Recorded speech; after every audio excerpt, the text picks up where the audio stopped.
तो चलिए हम लोग स्टार्ट करते हैं चैप्टर से, और चैप्टर का नाम है द नाइव फ्रेंड्स। ठीक है, यहाँ पे चैप्टर का जो पहला चैप्टर का नाम है वो है द नाइव फ्रेंड्स। तो दोस्तों सबसे पहले मैं आपको समझा दे रहा हूँ कि चैप्टर का टाइटल वो है क्या। द नाइव फ्रेंड्स मतलब नादान दोस्त। नाइव मतलब होता है विदाउट एक्सपीरियंस। ठीक है, नाइव मतलब क्या होता है, विदाउट एक्सपीरियंस, यानी जिसको कोई समझ नहीं है, यानी जो किसी के बातों पर तुरंत विश्वास कर लेता है। हम लोग कह सकते हैं भोला भाला, नादान, इनोसेंट। तो नाइव का यही मतलब होता है, फ्रेंड्स मतलब होता है दोस्त। आप सभी ये बात जानते होंगे। तो the naive friends, the naive friends का जो हिंदी है वो है नादान दोस्त। चैप्टर को शुरू करते हैं। सबसे ऊपर कैप्शन में लिखा हुआ है बिफोर यू रीड, पढ़ने से पहले। तो ठीक है, पढ़ने से पहले हम लोग इसी को पढ़ लेते हैं। क्या लिखा हुआ है इसमें? बेसिकली बिफोर यू रीड में वो सब लिखा जाता है जो चैप्टर का इंट्रोडक्शन रहता है, यानी चैप्टर किसके बारे में है, इसके राइटर कौन है, ये सब बिफोर यू रीड में लिखा जाता है। तो इसको हम लोग देख लेते हैं एक बार। Have you ever come across an animal और bird who needs help? Could you be of any help to them? The story Naive Friends, translated from Munshi Premchand's story Nadan Dost, is about a brother and sister, Keshav and Shyama, who are amused to discover two eggs just above the cornice in their house. What they do thereafter is given below. अब चलिए इसको हम लोग समझते हैं। Have you ever come across an animal or bird who needs help? तो इस line का क्या मतलब है, देखिए। Have you ever come across, क्या आपका कभी भी किसी जानवर या पक्षी से सामना हुआ है, पशु पक्षी से सामना हुआ है, who needs help, जिसको आपकी मदद चाहिए। Could you be of any help to them? क्या आप उनके कुछ काम आ सके हैं। द स्टोरी नाइव फ्रेंड्स, ये जो कहानी है नाइव फ्रेंड्स, ट्रांसलेटेड, इसको ट्रांसलेट किया गया है फ्रॉम मुंशी प्रेमचंद स्टोरी नादान दोस्त। ठीक है, यहां तक समझ में आया। ये कह रहा है कि have you ever come across an animal और बर्ड हु नीड्स हेल्प, क्या आपका कभी भी किसी एनिमल, पशु, बर्ड, पक्षी से सामना हुआ है जिसको आपकी मदद चाहिए, who needs help. Could you be of any help to them, क्या आप उनके कुछ काम आ सके हैं। द स्टोरी नाइव फ्रेंड्स, ये जो कहानी है नाइव फ्रेंड्स, ये ट्रांसलेट किया गया है, अनुवाद किया गया है।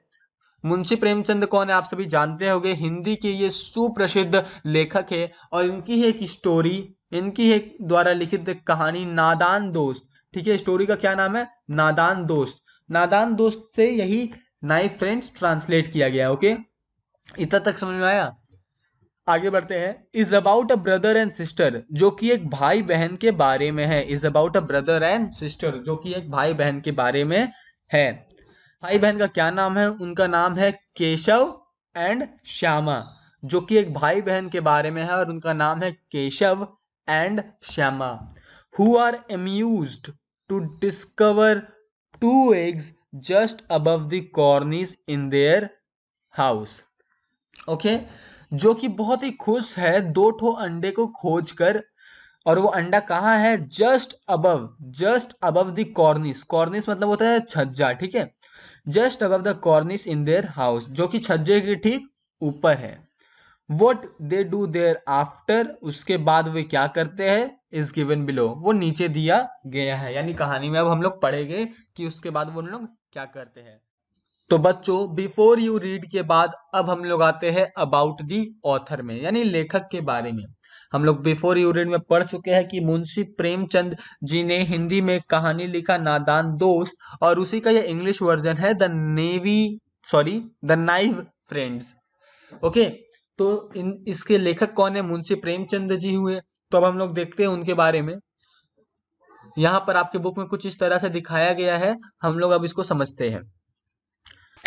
प्रेमचंद, जुलाई 31 1880 टू अक्टूबर 8 1936। ओके, प्रेमचंद ने जन्म लिया 31 जुलाई 1880 में और उनका निधन यानी देहांत हुआ अक्टूबर 8 1936 में। इस बेटर नोन एज मुंशी, जो मुंशी के नाम से बहुत जाने जाते हैं, मुंशी प्रेमचंद के नाम से बहुत जाने जाते हैं। द टाइटल मुंशी, ये जो टाइटल है मुंशी, उनको दिया गया था, was given to him as honour, उनको दिया गया था सम्मान के रूप में, ठीक है। He is regarded as one of the foremost Hindi novel writer of the early 20th century, जो कि सबसे प्रसिद्ध हिंदी नॉवल राइटर के रूप में जाने जाते हैं। कब? Early 20th century, 20th century के पूर्व के सबसे प्रसिद्ध हिंदी नोवेल राइटर जाने जाते हैं। मुंशी प्रेमचंद जी के बारे में हम लोग अब जान लिए। अब हम लोग आते हैं चैप्टर के फर्स्ट पेज पर। तो इसी के साथ अबाउट द ऑथर खत्म करने के बाद हम लोग चैप्टर के फर्स्ट पेज पर आ गए हैं। यहाँ पर ऊपर में लिखा गया है, a bird had laid eggs just above the cornice in केशव's house, both Keshav and his sister Shyama would watch the birds intentionally. एक पक्षी कुछ अंडे देती है just above the cornice, cornice यानी छज्जे के ऊपर अंडे देती है, इन केशव's हाउस, केशव हाउस के छज्जे के ऊपर अंडे देती है। Both Keshav and his sister Shyama, दोनों केशव और उसकी बहन Shyama, would watch the birds intentionally, और वो दोनों उस चिड़िए को बहुत इंटेंशनली यानी उत्सुकता पूर्वक से देखते हैं। As they flew back and forth, जैसे ही वो इधर उधर उड़ती है, वो दोनों उस चिड़िए को बहुत ही इंटेंशनली, बहुत ही उत्सुकता पूर्वक से देखते हैं। First thing, every morning the two would come and stand in the front of cornice rubbing their eyes barely awake। सबसे पहली बात यह है कि हर सुबह एवरी मॉर्निंग वो दोनों अपने छज्जे के निकट आते हैं और अपने आंख मलते हैं, barely awake। The pleasure they drew from seeing the two birds was so great that they even forgot about the joys of milk and jalebi। वो दोनों जब चिड़िया को देखते तो उससे जो खुशी मिलती है उससे वो भूल जाते हैं दूध पीना और jalebi. Numerous question rose in their mind, how big were the eggs? बहुत तरह तरह के क्वेश्चन उनके दिमाग पर उठते हैं कि how big were the eggs? अंडे कितने बड़े होंगे? What color were they? वे कौन से कलर के होंगे? How many? कितने होंगे? What did they eat? वो क्या खाते होंगे? How would the chicks come out of them? वहां से चूजे, चिड़िया का बच्चे कैसे बाहर निकलते होंगे? What is nest like? But there was nobody around to answer their question, पर वहां पर और कोई नहीं था उनके क्वेश्चन का जवाब देने के लिए। Maa had no time from the house work and Bapuji from his book, उनकी मम्मी के पास कोई समय नहीं था, कोई एक्स्ट्रा समय नहीं था हाउस वर्क करने के अलावा, और उनके जो पिताजी थे वो हमेशा बुक लिखते थे, बुक पढ़ते थे। The two children had to comfort themself by asking and answering each other, वो दोनों बच्चों को संतुष्ट होना पड़ता था आपस में क्वेश्चन आंसर करने से। Shyama, tell me bhaiya, will the chicks fly away as soon as they come out of the egg. Shyama, जो केशव की बहन रहती है, वो अपने भैया से पूछती है, भैया भैया क्या बच्चे निकलकर फुर से उड़ जाएंगे?